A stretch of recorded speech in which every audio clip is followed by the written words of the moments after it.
Gilgeous-Alexander from Wallace takes a three and knocks it down. And Williams is still 1 point game. Castle. Harper. Inside. What a slice for two. Oh. And the bang. And the foul. Is he? Not many coming with him. Gilgeous-Alexander secondary. Hits back. Williams three. Got it. He's talking about a bucket at the right time. Mason Wallace guarding Castle.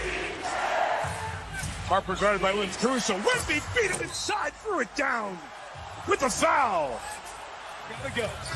Gilgeous-Alexander, tough shooting night. Caruso, the star of the night, gets to the basket, reverse with Wemby there to challenge. Over denied by Vassell. Williams inside, can't score. Harper's got it with 40 to go. Must stop OKC. Castle. Lobbing. Wembanyama. He's unbelievable, folks. He's unbelievable. Kareem Abdul-Jabbar was the previous youngest. Thunder down 6. Got to go quick. Williams and Wembanyama engulfs the ball. Shot clock is off. Harper is fouled. He missed on purpose, trying to get the rebound. It's fought for. Wembanyama secures it, and it's just going to throw it up court to Luke Cornett. And the San Antonio Spurs on an epic night from their superstar. 41 and 24 boards for Victor Wembanyama.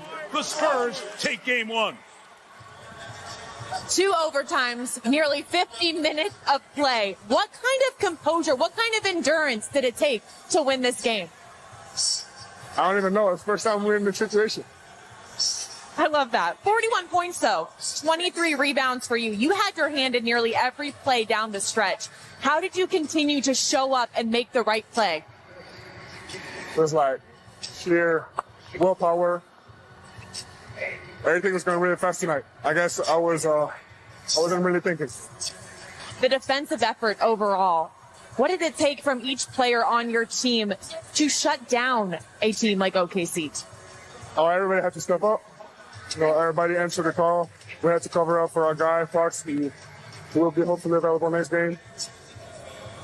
I guess we're just built like this. I love that. Just built like this. And Victor, this game one feeling more like a game 6. Now that you have this game in the books, can you describe what you think this series is going to be about? It might be a long series. Winning one game means something, but doesn't mean everything, So we got to stay down to earth, and hopefully, if it's come here, Steph, come here. If it's a long series, the best player in the fucking world. Come on, boy. If it's a long series, we're gonna need this win. Thank you so much.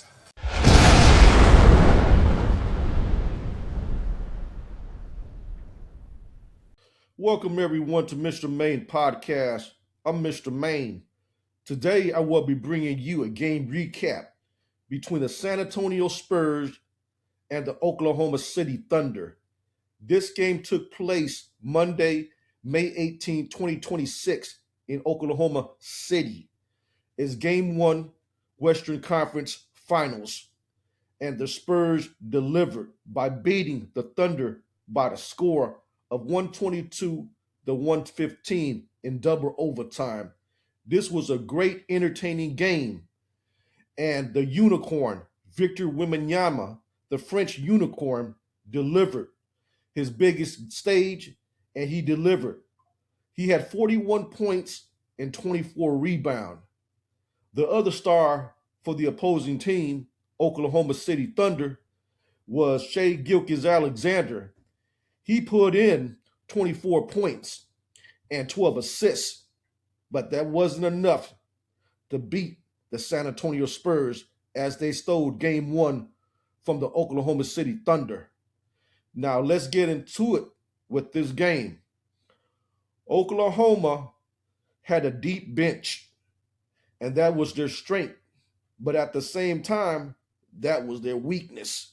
You see, San Antonio Spurs played an 8-man, 9-man rotation.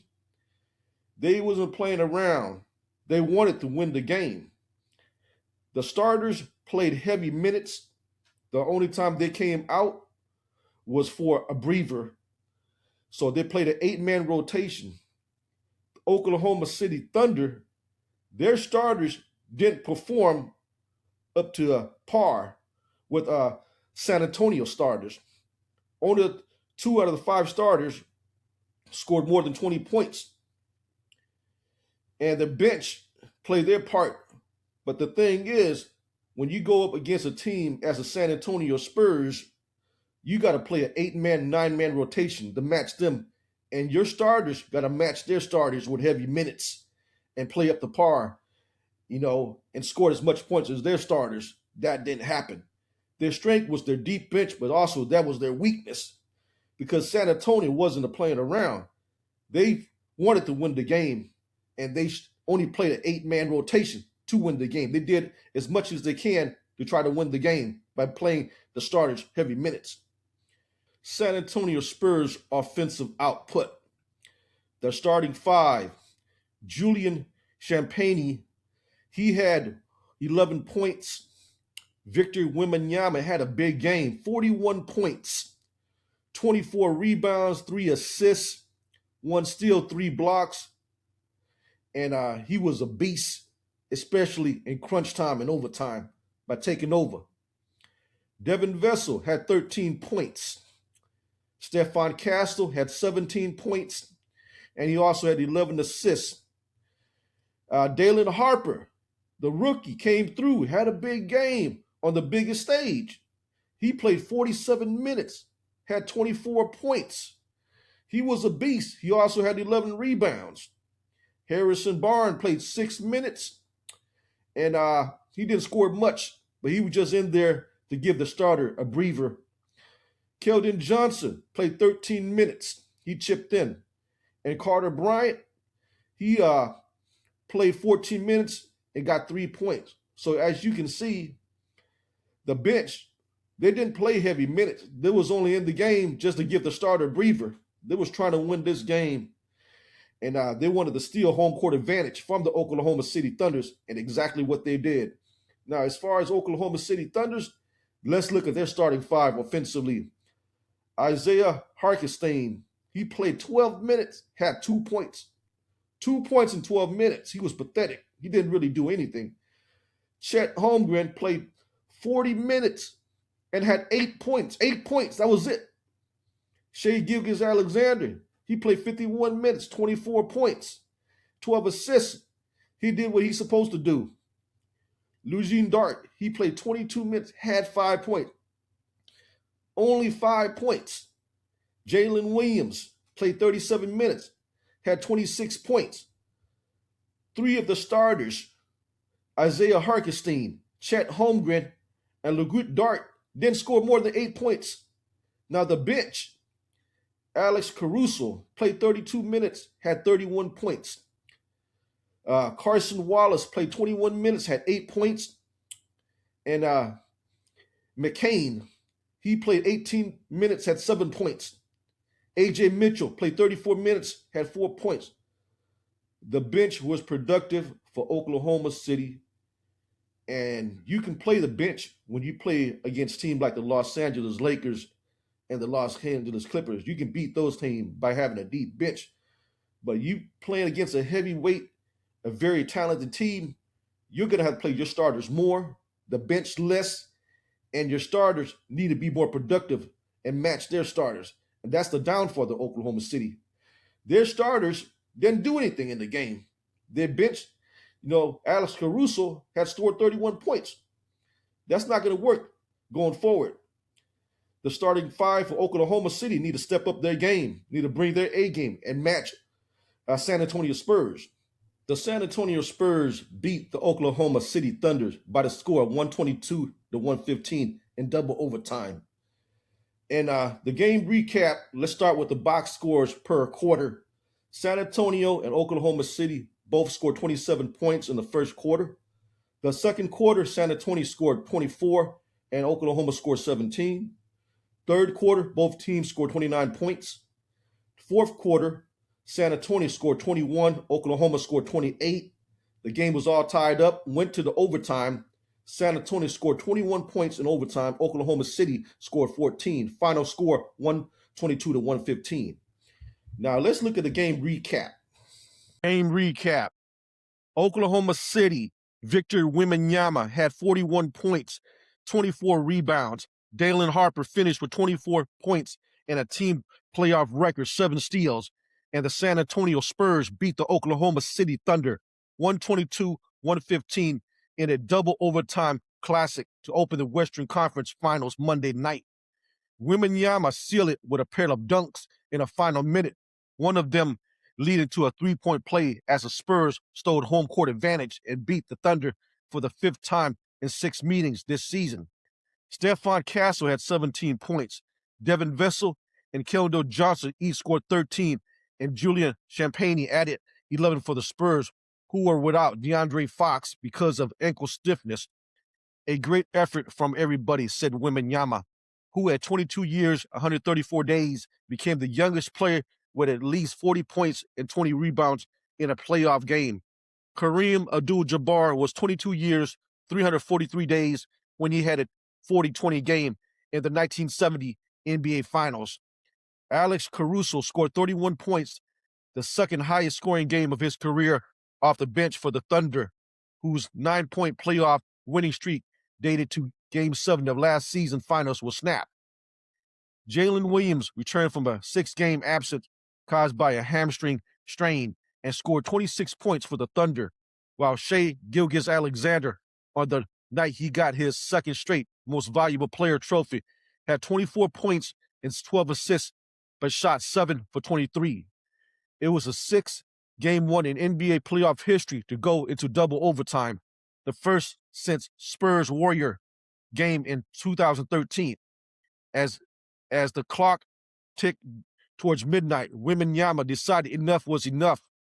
Game 2 is Wednesday at Oklahoma City. It was a war of wills, Spurs coach Mitch Johnson said. The levels of mental toughness excluded by both teams. We needed every second from everybody that played.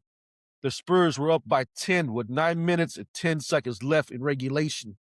Wasted it all, then survived a frantic final stretch where the lead changed hand twice and the game was tied 3 times in a span of less than 2 minutes.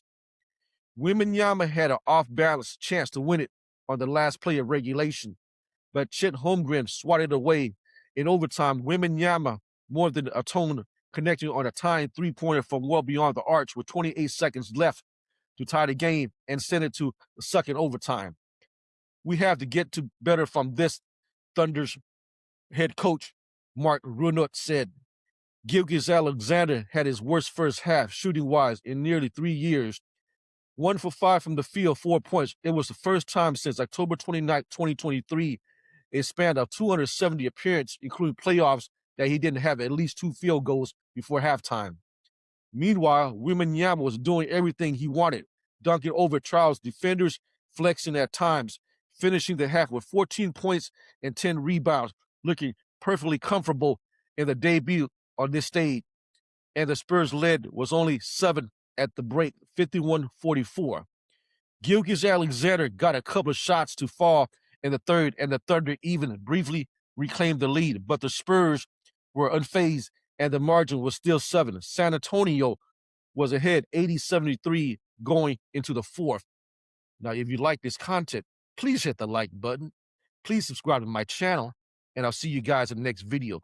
Thank you for watching.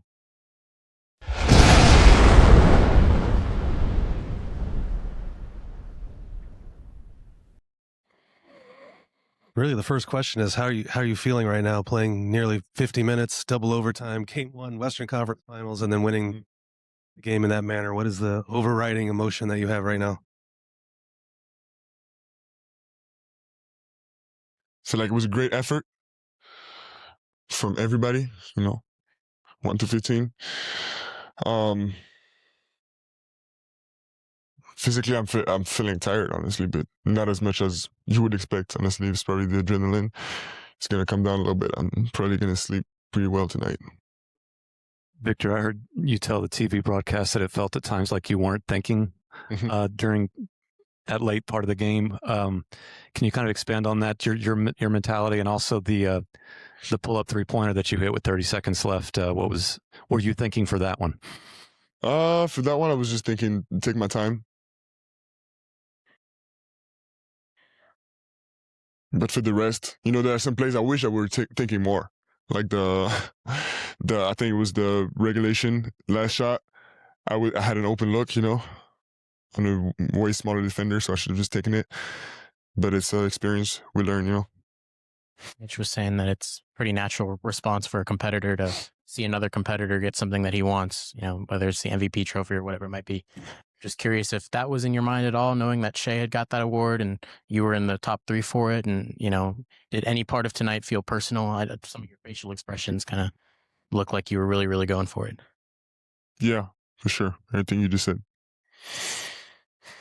What does it feel like to see someone else get the MVP trophy right before you step into, I guess, what is basically the biggest game of your career, and then to have the best performance of your career?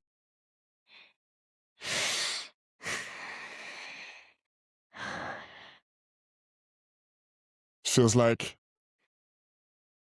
I still got a lot to learn. And I want to get that trophy, many times in my career. We talked a lot about winning an MVP and what goes behind it, whether it's political, things of that nature. Do you feel like, especially after this game, that you're the best player in basketball? Do I feel like it right now? I feel tired. But it's not a question I'm wondering right now. We'll see, The world is 8 billion people, so it's 8 billion opinions. Victor, tonight almost felt a little bit symbolic, the MVP ceremony for SGA before the game, and then you have a big response tonight with your performance.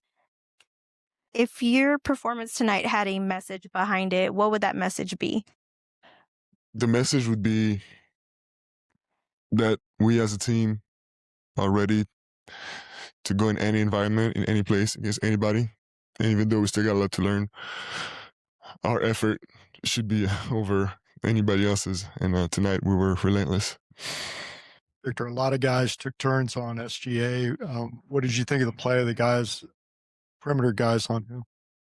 No, they were great. They're great. It's a team thing. Everybody was very connected today. We need to keep being connected, and I don't know how probably not gonna practice tomorrow. But we're definitely gonna meet and talk about it and anticipate for next games. There's gonna be adjustments on both sides. Vic, you've said a couple of times now that you're tired, which makes a lot of sense. I imagine there's a mental toll during a game like that as well. Can you just explain what that game was like to be a part of, with the amount of hits you took and to continue to keep going? It's something, the relentlessness is built as well. First of all, the first thing is physical ability, getting stronger as the years go on.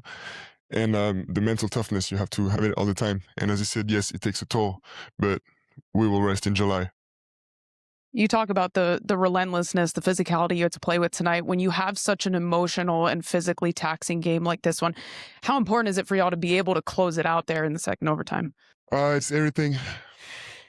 It's everything, and I feel like it takes a lot of guts. It takes a lot of you need experience as well. But tonight, a game like tonight is the best way to get experience. We played 5 quarters, so. We're learning, and by the time we get the experience, we'll compensate with our effort. Victor, I asked Mitch, I'd love to hear it from you as well, even though we didn't see De'Aaron tonight. Can you talk about his veteran voice and how much it helped carry you guys to this win? Now, it matters a lot, Obviously, you said talking, and he sees a lot as a point guard, and his guidance with the young guys is just great. And I knew they were gonna have his back. Vic, you've referenced many times, both in round 1 and round 2, and even tonight, that this is a team that's still learning, that you're still learning. How do you marry the fact that for a group that's learning, and many of you haven't been on this stage before, you look extremely comfortable in this moment? Well, how learning tends to be awkward. You guys are not awkward with this. Yeah. It's we want to win everything, and we have the chance to have people above us in the organization that know how to do that. And so far, it looks like they've put the right people together to give us a chance. Because right now we got a chance. We still got a lot to do, a lot to learn, a lot of trials to go through that we don't even know of. But we have a chance, and that's because they've built the team like this.